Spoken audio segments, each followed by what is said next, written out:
Halo, teman-teman ekonomi muda. Kembali lagi di seri pengantar ekonomi mikro. Kalau sebelumnya kita udah belajar soal elastisitas, sekarang kita masuk ke dunia yang menarik banget, yaitu struktur pasar. Di episode kali ini, kita bakal bahas dulu struktur pasar yang paling ideal dalam teori ekonomi, yaitu pasar persaingan sempurna atau perfect competition. Sebelum masuk ke jenis-jenisnya, yuk pahami dulu.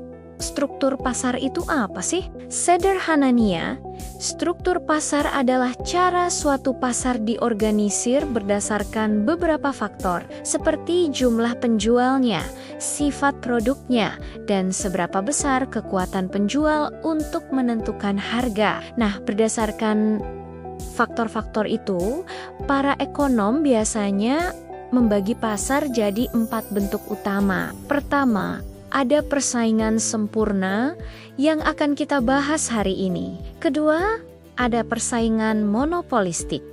Ketiga, ada oligopoli. Dan yang terakhir, ada monopoli. Kita akan mulai dari yang paling dasar dan paling ideal dulu ya, yaitu pasar persaingan sempurna. Pasar ini disebut sempurna karena memenuhi beberapa kondisi ideal yang bikin persaingan di dalamnya berjalan bener-bener, adil, dan efisien. Ada beberapa ciri khas yang harus kita ingat. Pertama, jumlah penjual dan pembelinya sangat banyak. Saking banyaknya, tidak ada satupun penjual atau pembeli yang bisa mengendalikan harga sendirian. Kedua, produk yang dijual bersifat homogen. Artinya, semua barang yang ditawarkan itu identik, baik kualitas, bentuk, maupun rasanya.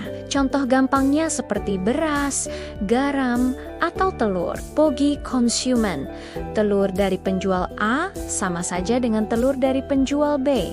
Ciri ketiga adalah informasi sempurna. Semua orang, baik penjual maupun pembeli, tahu persis harga yang berlaku dan kondisi pasar secara jelas. Tidak ada informasi yang disembunyikan. Keempat, tidak ada hambatan untuk masuk dan keluar pasar. Siapapun bisa mulai jualan di pasar ini, dan siapapun bisa berhenti kapan saja tanpa perlu izin khusus atau biaya besar yang menghalangi.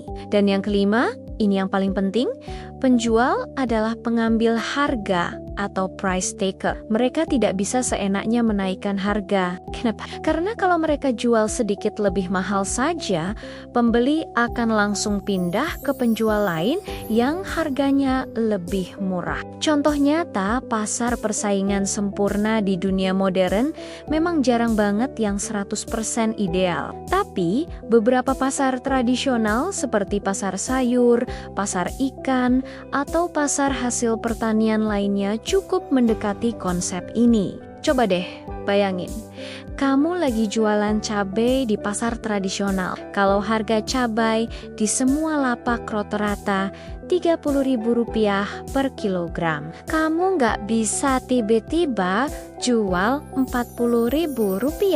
Kalau kamu nekat, pembeli tinggal geser sedikit ke lapak sebelah yang harganya normal. Kamu bakal kehilangan pelanggan dalam sekejap. Itulah kenapa kamu harus menerima harga pasar yang sudah terbentuk. Nah, karena penjual nggak bisa menentukan harga sendiri, mereka disebut price taker. Harga di pasar persaingan sempurna sepenuhnya ditentukan oleh interaksi antara permintaan dari seluruh pembeli dan penawaran dari seluruh penjual. Di dalam grafik ekonomi, kurva permintaan yang dihadapi oleh satu perusahaan individual itu bentuknya horizontal atau lurus mendatar. Artinya, harga akan tetap sama berapapun jumlah barang yang dijual oleh perusahaan itu. Jadi, tugas produsen di sini bukanlah menentukan harga, melainkan memutuskan berapa banyak barang yang harus diproduksi dan dijual agar bisa memperoleh laba yang maksimal. Laba maksimal ini tercapai pada titik di mana pendapatan marginal atau marginal revenue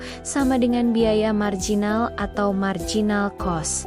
Selama pendapatan tambahan dari menjual 1 unit lagi masih lebih besar dari biaya tambahan untuk memproduksi produksinya, perusahaan akan terus menambah produksi. Sekarang kita bedakan antara keuntungan dalam jangka pendek dan jangka panjang. Dalam jangka pendek, sebuah perusahaan bisa saja mendapatkan keuntungan supernormal atau laba yang lebih besar dari normal. Ini terjadi kalau perusahaan tersebut sangat efisien, sehingga biaya produksinya lebih rendah dari harga pasar. Tapi, keuntungan supernormal ini sayangnya nggak akan bertahan lama. Dalam jangka panjang, keuntungan yang menggiurkan itu akan hilang. Kenapa bisa begitu? Ingat ciri-cirinya tadi, tidak ada hambatan masuk. Jadi, ketika perusahaan-perusahaan yang sudah ada menikmati laba besar, itu akan menarik perusahaan-perusahaan baru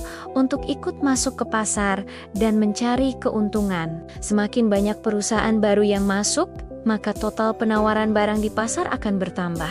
Ketika penawaran bertambah sementara permintaan tetap, apa yang terjadi? Tentu saja, harga akan turun. Harga akan terus turun sampai kembali ke titik di mana perusahaan hanya mendapatkan laba normal. Laba normal ini adalah laba yang cukup untuk menutupi semua biaya, termasuk biaya kesempatan, tapi tidak ada kelebihan. Cukup untuk bertahan hidup, tapi tidak untuk jadi kaya raya. Seperti sistem lainnya, pasar persaingan sempurna juga punya sisi positif dan negatif. Kelebihannya yang utama adalah efisiensi yang sangat tinggi. Karena persaingan ketat dan tidak ada monopoli, sumber daya dialokasikan secara optimal. Harga yang terbentuk benar-benar mencerminkan biaya produksi sebenarnya, sehingga konsumen bisa mendapatkan barang dengan harga yang paling murah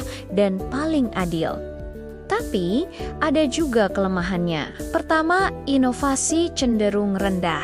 Karena semua produk harus homogen atau sama, perusahaan tidak punya insentif untuk melakukan riset dan pengembangan produk agar lebih unik atau lebih baik. Buat apa repot-repot inovasi kalau akhirnya produknya harus sama dengan yang lain? Kedua, laba perusahaan sangat terbatas, terutama dalam jangka panjang. Hal ini membuat pasar ini kurang cocok untuk industri modern yang butuh investasi awal yang sangat besar, seperti industri teknologi atau farmasi. Meskipun di dunia nyata, jarang sekali ada pasar yang benar-benar sempurna, konsep ini tetap sangat penting untuk kita pelajari. Kenapa? Karena pasar persaingan sempurna ini dijadikan sebagai tolok ukur atau benchmark. Dari sinilah kita bisa mengukur dan membandingkan apakah sebuah pasar di dunia nyata berjalan efisien atau malah cenderung mengarah ke praktik monopoli yang merugikan konsumen. Kalau kita tahu bahwa pasar persaingan sempurna adalah kondisi yang paling ideal dari segi efisiensi, maka semakin jauh suatu pasar dari kondisi ini, artinya pasar tersebut semakin tidak efisien dan kemungkinan ada kekuatan pasar yang tidak seimbang. Oke, mari kita simpulkan pembahasan kita hari ini. Pasar persaingan sempurna adalah struktur pasar yang memiliki banyak sekali penjual dan pembeli. Produk yang dijual bersifat homogen atau identik, dan semua pelaku pasar bertindak sebagai pengambil harga atau price taker. Harga sepenuhnya ditentukan oleh mekanisme pasar, yaitu permintaan dan penawaran, bukan oleh satu pihak saja. Meskipun dalam jangka pendek perusahaan bisa mendapat laba supernormal, dalam jangka panjang laba tersebut akan kembali ke tingkat normal karena mudahnya perusahaan baru untuk masuk ke pasar. Itu dia pembahasan kita tentang pasar persaingan sempurna. Semoga sekarang jadi lebih paham ya. Di episode berikutnya kita akan lanjut ke bentuk pasar yang lebih realistis dan lebih sering kita temui sehari-hari, yaitu pasar persaingan monopolistik. Di pasar ini, produk mulai punya perbedaan dan strategi marketing mulai memegang peranan yang sangat besar. Pasti seru. Jangan lupa like, share, dan subscribe biar kamu nggak ketinggalan kuliah ekonomi seru berikutnya. Sampai jumpa.